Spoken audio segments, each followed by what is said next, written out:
Quelques éléments sur le développement et l'attractivité des villes moyennes et notamment de leur centre-ville ou de ce qu'on appelle encore leur cœur de ville. Qu'est-ce qu'on retient de cet élément-là et de son évolution? On est véritablement sur, depuis une vingtaine, trentaine d'années, un mouvement de désertification et de déshérence des centres-villes, notamment sur les villes moyennes, qui est lié à, vous le savez, un certain nombre de développements économiques plutôt centrés autour des métropoles, qui ont polarisé aujourd'hui le développement d'entreprises qui avaient besoin d'infrastructures, d'un bassin d'emploi et je dirais d'une densité que ne proposaient pas ces villes moyennes. Et deuxième élément d'éviction, c'est le développement des zones périphériques. On pense notamment aux zones commerciales qui sont venues concurrencer frontalement le développement du commerce de centre-ville. Le développement d'un habitat pavillonnaire avec de la mise à disposition de foncier en périphérie des villes pour que chacun puisse construire son pavillon et y installer sa famille, et c'est bien naturel. Tout cela combiné également à la fuite d'activités économiques de type notaire, avocat, professions libérales qui sont allées sur plutôt de la périphérie. Tout ça a conduit finalement à ce mouvement, je dirais, de déperdition du centre-ville, contre lesquels les élus et les maires notamment essayent de lutter depuis quelques années maintenant. C'est un programme qui a été remis sous la lumière des projecteurs avec le plan Action Cœur de Ville, où l'État a décidé d'accompagner 222 territoires là, sur justement la redynamisation et le développement des cœurs de ville.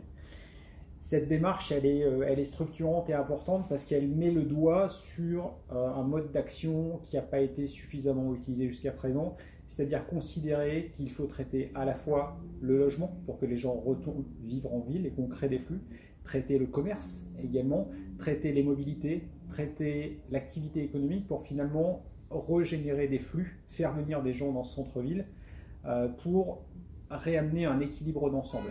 Traiter le commerce seul ne fonctionne pas, traiter l'habitat seul ne fonctionne pas, et c'est bien la combinaison de tout ça et la capacité à réaménager la ville qui va permettre de régénérer tout ça. Et également, ce qu'il ne faut pas oublier, c'est un mouvement on va dire, de contraintes pour faire en sorte que les développements en périphérie soient limités. Puisque sur ces territoires où le marché est assez peu profond, si on remet en concurrence le centre-ville avec la périphérie, on sait à la fin qui va gagner. Donc c'est un mouvement qui est engagé là-dessus, avec un développement qui ne passe que par justement ce traitement transversal, pas pour se faire plaisir, mais simplement pour ramener de la masse critique. Si on arrive à avoir des travailleurs en journée, des habitants le soir, des professions également libérales qui reviennent sur le territoire, on arrive à retrouver du marché pour les commerçants, on arrive à réhabiliter du logement, on arrive à retrouver une qualité d'accueil.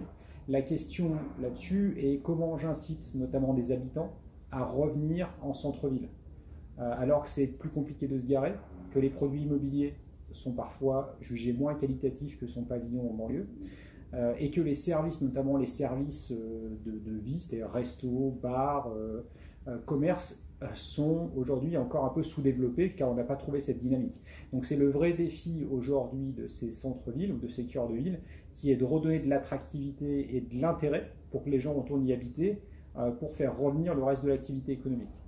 C'est ce qui est en train de se passer et ça passe aussi par une réflexion sur l'immobilier, naturellement.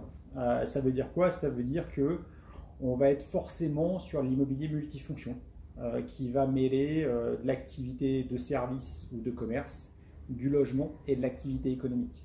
Pourquoi? À la fois pour faire en sorte que le flux soit concentré sur certaines rues, sur certains quartiers, et du coup qu'on arrive à concentrer ce flux-là, et aussi pour retrouver des équilibres, que les loyers des commerces puissent être parfois compensés, parce que c'est difficile de s'implanter, par un équilibre amené par le logement, ou voire par de l'activité économique, par des services publics.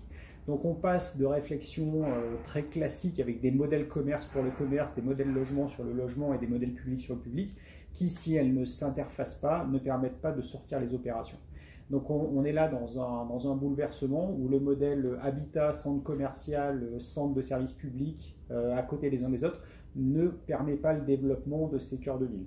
Et ça, c'est un défi auquel sont en train de se confronter les acteurs de l'immobilier aujourd'hui, avec des modèles publics privés qui commencent à sortir, mais qui semblent aujourd'hui encore compliqués à gérer, avec certainement pas mal d'innovations à apporter.